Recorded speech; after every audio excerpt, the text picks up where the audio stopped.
Unprecedented heat waves are sweeping the planet, from the Alps in Europe to the iconic Himalayas in Asia.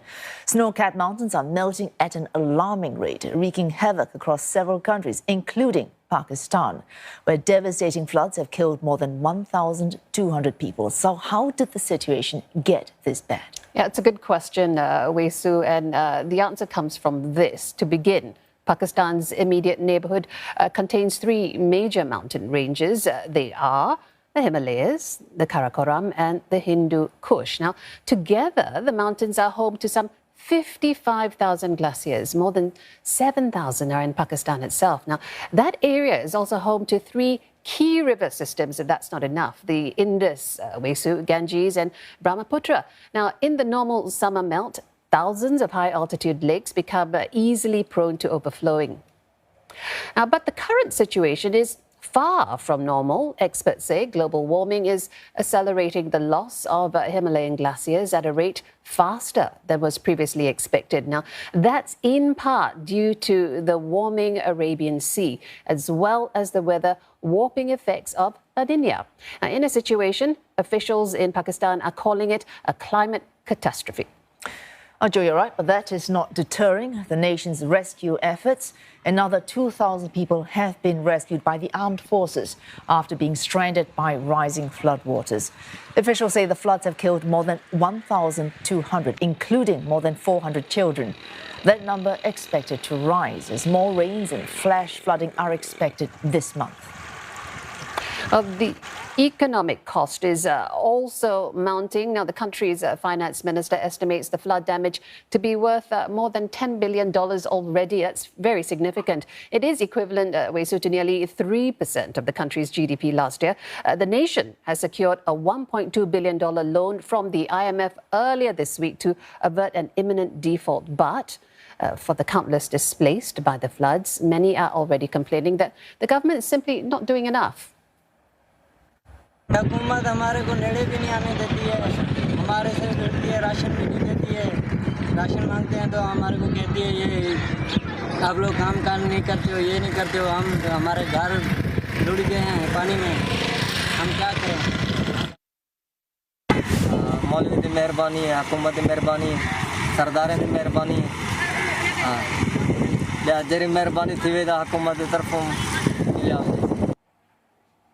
Well, let's get more now from Knut Ostby. He is the resident representative at UNDP Pakistan. He joins us live from Islamabad now. Mr. Ostby, we just heard that the UN Secretary General described the situation in Pakistan as a monsoon on steroids. What does it look like on the ground? And in your capacity as a resident of UNDP Pakistan, have you ever experienced anything like this?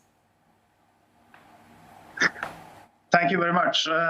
Pakistan is a clear example on how climate change is real. And paradoxically, Pakistan is putting out a very minuscule part of the CO2 emissions globally, but it is one of the 10 most vulnerable countries for the effects of climate change. You mentioned the mountains, the mountain ranges, and the glaciers that have been melting at an alarming rate, causing glacial outfloods and costing lives and livelihoods and infrastructure down the valley from the glaciers.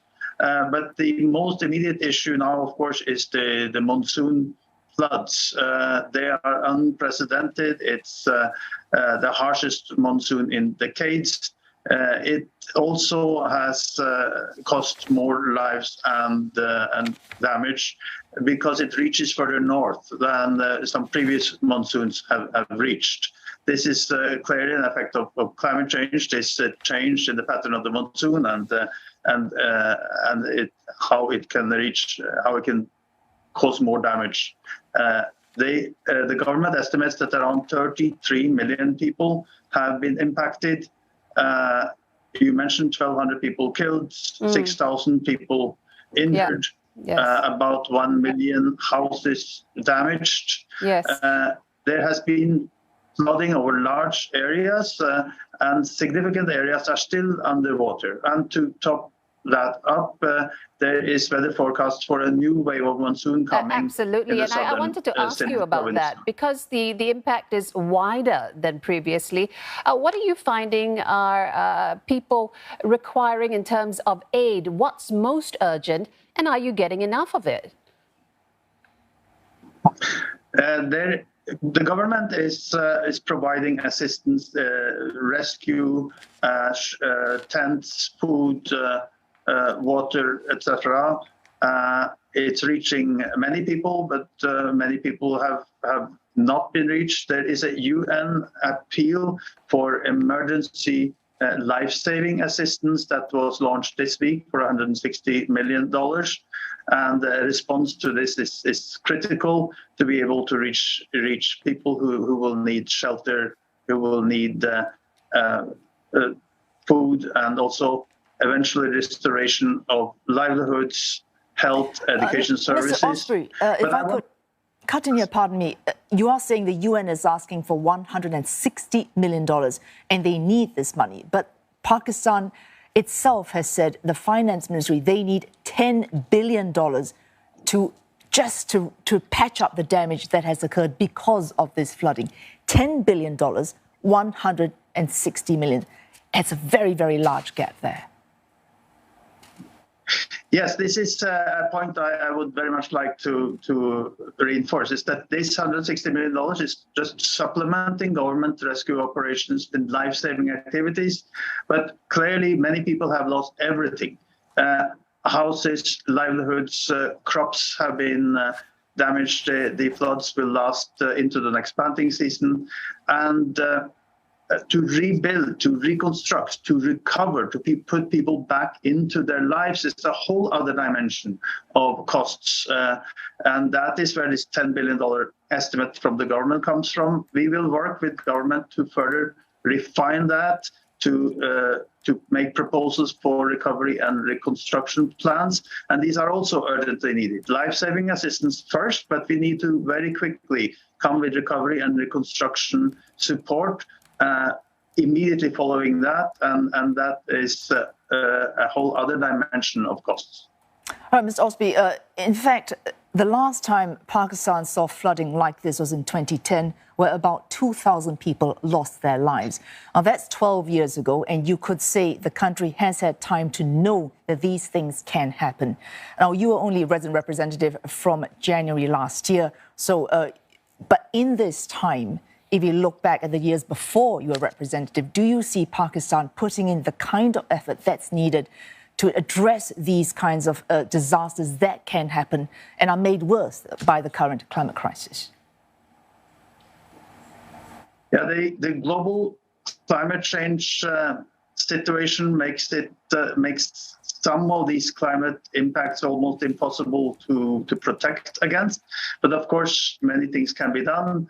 Things have been done, but more than needs to be done. We have engaged in projects for early warning systems, for local village level flood protection and preparedness at the local level and with government institutions. Things have improved, but there is so much more needed to be prepared for an increased number of weather calamities in the future caused by climate change. Thank you so much for joining us, Mr. Knut Ostby, resident representative at UNDP Pakistan, speaking to us from Islamabad.